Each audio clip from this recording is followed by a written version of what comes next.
This presentation by Elly Boehmer Wilson from Environment Virginia is from the 7th Annual Clean Virginia Waterways, Stormwater, and Plastic Pollution Workshop. Virginia and leads the organization's efforts to promote clean air, clean water, and open spaces in Virginia. She lives in Richmond, where she enjoys gardening, photography, hiking, and rollerblading with her dog. Elly, I will let you take it away. Thank you so much. Of course. Oh, I'm at the end of the presentation. Can you see the presentation okay? Yeah. Okay. Yes. Well, a little bit of a spoiler there, everyone.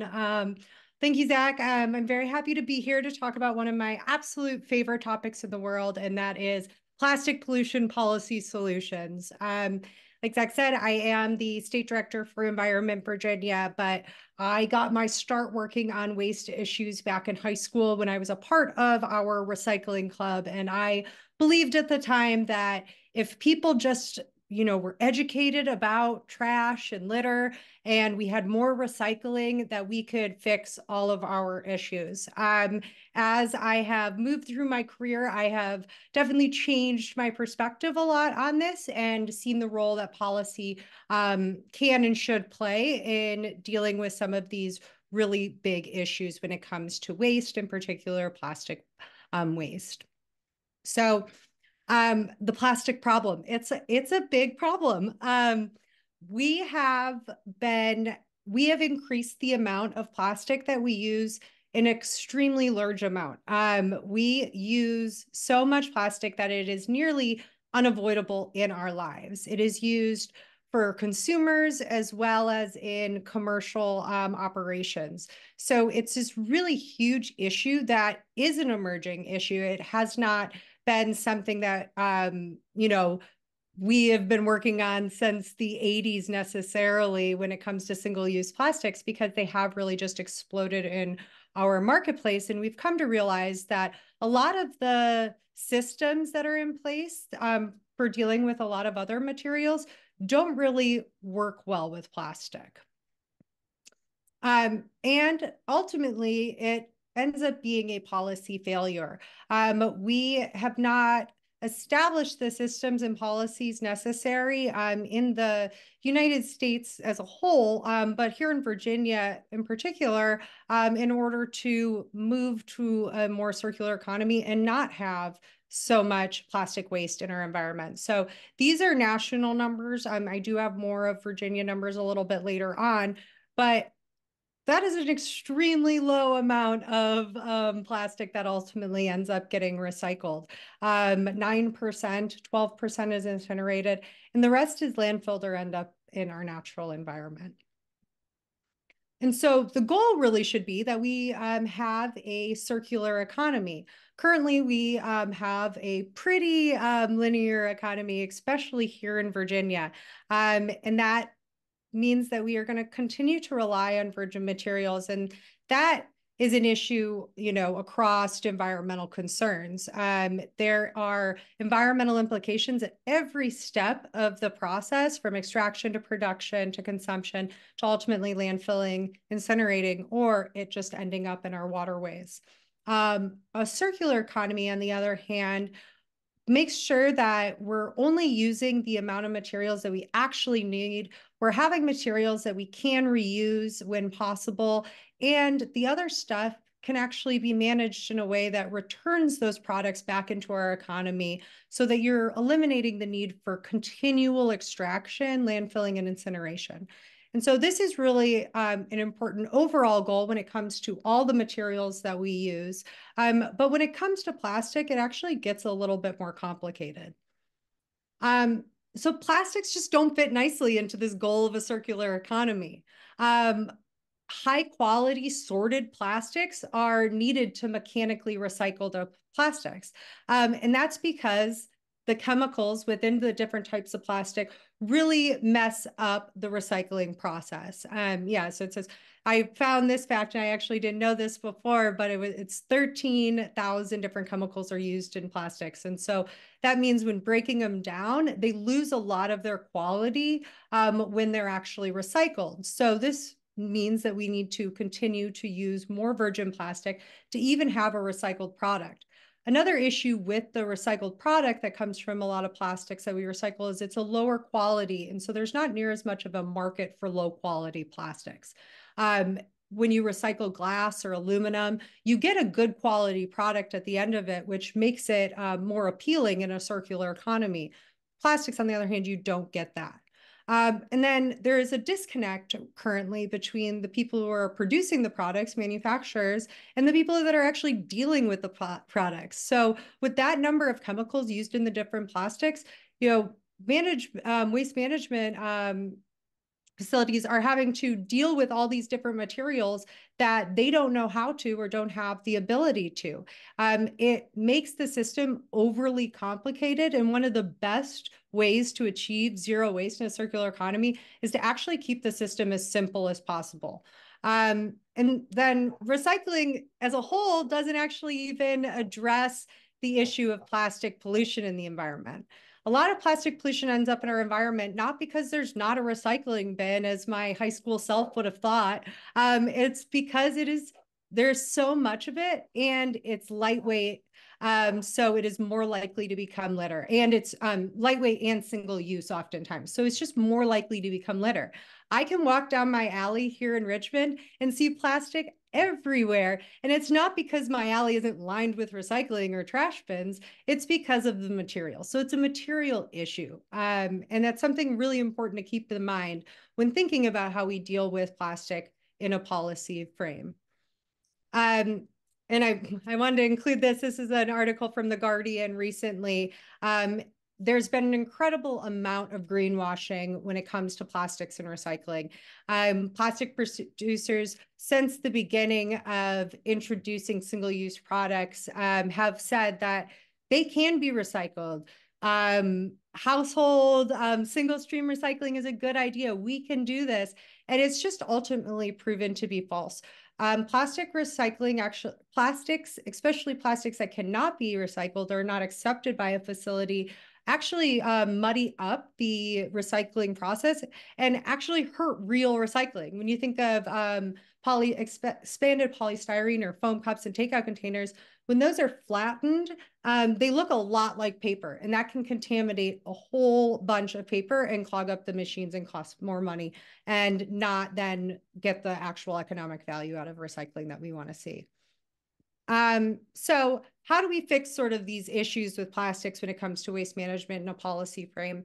There's sort of a 4-point strategy that I think that is the best way to deal with these issues. So first, we need to eliminate the most harmful plastics. These are the plastics that are most commonly littered. They're impossible and expensive to deal with. There's no environmental benefit of trying to manage them. And they're just bad all around, and we don't need them. So actually eliminating those really harmful plastics is a really good step. The second thing to do is to create waste systems that hold producers responsible for their waste and actually incentivize consumers to properly dispose of the waste. And then the next thing is then kind of focus on the education and cleanups. For so long, we focused on education and cleanups first before actually trying to fix the problem of what gets the plastic there in the first place. So the education is great, but having proper policies is even better. And then stopping false solutions. So I'll go into a little bit of these. Eliminating the most harmful single-use plastics. I sort of talked about that. Where Virginia's at with that is we have banned intentional balloon releases, which is really wonderful. And we have allowed localities to place a fee on single-use plastic bags, which is not as wonderful as banning them, but absolutely reduces the use and reduces the amount of plastic pollution we find in the environment. Virginia banned single-use foam cups and takeout containers, and that journey does continue. The General Assembly passed a budget just last week that includes moving forward the effective dates of this ban and phase out to something that's a little bit more reasonable. It was delayed significantly after it passed in a bipartisan way. So that should be hopefully starting in July of next year. Let the governor know that that is something you support. The next thing I'll talk about is producer responsibility. And so this goes into the second step of how can we actually loop in producers and have them use materials that Virginia can manage. And there's a market for those materials so that we can move towards a more circular economy. It moves producers to use materials that are more sustainable or take on the financial responsibility of dealing with the products that they choose to use that are not. Ultimately incentivizes more sustainable products. A little bit more on producer responsibility. It again addresses this disconnect and it ensures that products are being disposed of properly. And it forces the manufacturers to actually think about those things when creating the products. Currently, they just get to totally offset that to taxpayers and localities. And this actually brings them into that when they're planning what they're going to be selling. And that's an important thing. The next thing, which kind of falls under the EPR, or extended producer responsibility umbrella, is beverage deposit programs. So these are popular in a lot of different states across the United States. The Northeast has them, Michigan, Oregon. So they're kind of all over. They're all run a little bit different, but the principle remains the same, that you pay a deposit when you buy a sparkling water can or a Gatorade bottle. You pay a 5-cent deposit, and when you go and recycle that, usually the collections are at like a store, at the store you would buy them from, you get that money back. And so whether you actually do that or not, somebody typically does that if that item is littered. So it greatly reduces the amount of litter that there is, because it's actually an incentive to increase collection. It does a lot better than just educating people about the ability to recycle. It provides people with that just needed push to do that. They also are run, when they are run with a lot of data and transparency and benchmarks, they're able to actually increase those recycling rates at a much faster rate than states that do not have these programs. So this is from Ball Corporation, the mason jars. They put out this really wonderful report that I suggest everybody go to their website and look at. And it really goes into where Virginia is with our recycling. And you can see here all the different materials that we have and where we are doing well and where we're not. A big issue is our data collection here in Virginia. They actually look at the real recycling rate in this report, that is what actually goes to market and is sold. Currently in Virginia, we just look at what's collected. So that doesn't take into account contamination or what just sits there and ends up at the landfill anyways because there's no market to buy it, which is oftentimes for plastics what's happening. This next slide talks about what our total annual benefits are from recycling and where they could be if we adopted extended producer responsibility in a bottle deposit system here. So that's incredible. I mean, we could be doing so much more by adopting these policies that bring producers into the mix and also incentivize people to participate in a circular economy. Unfortunately, just putting in place recycling is not necessarily enough to have high quality recycling and an engaged community. The next thing I'll talk about, definitely do not want to leave out the great work that, localities as well as NGOs do in taking on the responsibility of cleaning up these products that continue to end up in our environment. So the litter tax is something that Virginia has that is outdated when it comes to keeping up with inflation. But it can play an important role of, if we are able to have it be higher based on products or just still be in place because ultimately we're still going to have some litter. This is a good tool to have to be able to fund this and make sure that the people that are selling the products and producing the products are actually held somewhat responsible for them. Currently, it is at an extremely low level and it needs to be raised to actually see a good impact there. The last thing I'll say, or last sort of step in the strategy, is continuing to fight false solution. Greenwashing got me when I was in high school. I had the recycling symbols on like my t-shirts and all that stuff. I was like, I am saving the earth. But when we're not focused on actually reducing and reusing first, we're not actually addressing the core issues of plastic pollution. We must reduce the amount and stop at the source by eliminating those more harmful products, and start developing more systems in which we don't need to have as much packaging waste as we do. Recycling programs with no benchmarks, no collection incentives, there's no accountability, clear data collection, and I included overall source reduction. Those are problematic. That is a false solution, and the data that they do present doesn't necessarily tell the whole picture of where we are.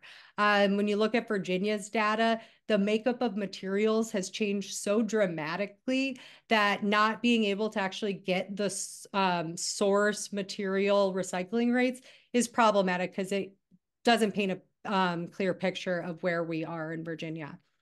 And then, as the slide said before, the plastics industry has long claimed that plastic recycling 100% works. It is a great thing, and we know that that is not the case.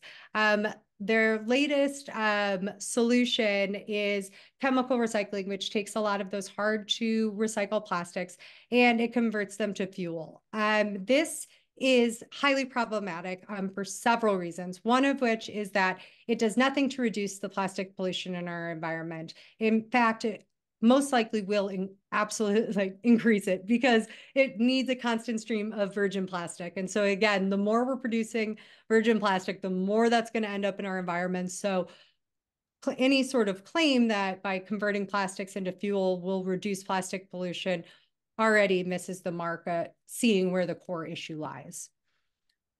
So what's happening in Virginia is that we're kind of all over the place in terms of strategy. There was a truth in labeling bill this year. There were mattress and tire extended producer responsibility bills. There was the continuing work on the ban on single-use foam, local bag fees. They passed a recycling development center that's going to look at where the markets are for recycled products and where we should be actually investing. There were several plastic to fuel bills this year. So right now we just have this outdated system that doesn't have a really clear path forward. But luckily, we can look at the examples from states across the country as well as other countries that do a much better job and have followed the principles that I've laid out today, which is, again, we eliminate the bad stuff first. Doesn't make sense to be spending our money, time, effort, and the impacts that it ultimately has on the environment, cleaning up stuff that doesn't have an economic value after it's used whatsoever, and actually just drains money from localities and taxpayers and hurts the environment so much. It's just all over not a great thing. So we should eliminate those hard to manage plastics. And we should create waste systems that bring producers as well as consumers into the mix of responsibility here. When people throw things away, they don't go away. And currently our system reinforces that thought that once you just get rid of it, it's out of sight, out of mind, and actually having responsibility at every step of the use of a product is really important. And of course, we should focus on education and cleanups. I never want to act like education and programs to increase recycling are a bad thing, but I think about my time working at the University of Tennessee, and we would run this Recycle Mania, where we would encourage people to recycle, recycle, recycle. And I think a dorm would get a pizza party if they recycled the most. And our recycling manager was like, I hate this program. He's like, we have higher contamination rates than we ever have any other time of the year. People are just using to throw away. So it's not actually helping the environment whatsoever. And a lot of the products that they're throwing away, we don't actually get money back from. It costs us to recycle them. So that really stuck with me in that, okay, education doesn't just mean recycle more, that we need to educate people about all of these things, reducing and reusing and taking on that responsibility on their own, but supporting the bigger picture that it's a policy issue rather than a personal issue. And then to continue to fight false solutions will continue to be something that we'll need to deal with in order to make sure that we have a really solid strategy to deal with plastic pollution in Virginia. And so that is my presentation. I hope I did not go over time at all, but I'm happy to answer any questions if anyone has any, but this is my contact information here for you. Thank you, Elly. Do we have any questions in the room? Do we have any questions online, Katie? Yes. First, I wanted to let you know that I shared online the link to that ball recycling report. And after this workshop, Zach will be sending an email to everyone who was registered, and these resources will also be listed there. But we had one question texted to me about the 10-cent fee that communities can put on single-use plastic bags, and what is the status of that throughout Virginia? There has been, oh, is it 10? Katie, you might know the exact number off the Yes, top of 10. your head. 10. Okay. I was like, oh man, it should be 11. Virginia Beach should get there. Come on, guys. So 10 localities in Virginia have passed that fee. And I think it was a really awesome effort that has happened at some of our biggest localities in Virginia. I hope several others follow suit. It is a local issue, so you should get involved in starting that campaign wherever you are if you are not one of those localities. But to give a kind of a cool thing that happened since then was Publix announced that they are getting rid of their single-use plastic bags and putting a fee on their paper bags, which is ultimately the policy solution that we would support the most. But that money then they're using and collecting on their own, so it doesn't go to the locality. So obviously the money going to the locality would be nice to work on these cleanups and other reduction programs, but it does go to show that the fee has had an impact, and a pretty big impact, that we have this really large retailer announcing after these large localities passed that they are getting rid of their single-use plastic. So it does have a bigger impact than just what's happening at the local level. But currently 10 have passed it. I know Virginia Beach is really active in working on getting that passed, and have sort of stalled a little bit. So I'm sure that they need a little bit more of a push of local action, but I know other places can pass it as well. Great. Thank you. And then the last question is about expanded polystyrene, which a lot of people call styrofoam or foam. Could you explain the delay after the legislation was passed, how the delay was introduced?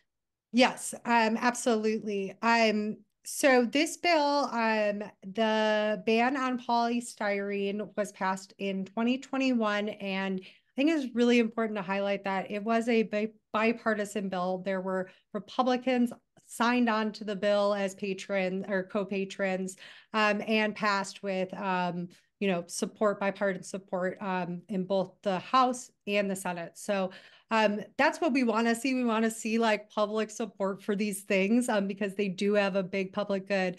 Unfortunately, the next year, it was kind of snuck into the budget to delay the ban for 5 years. So Virginia already had a pretty significant delay in for the ban to go into effect.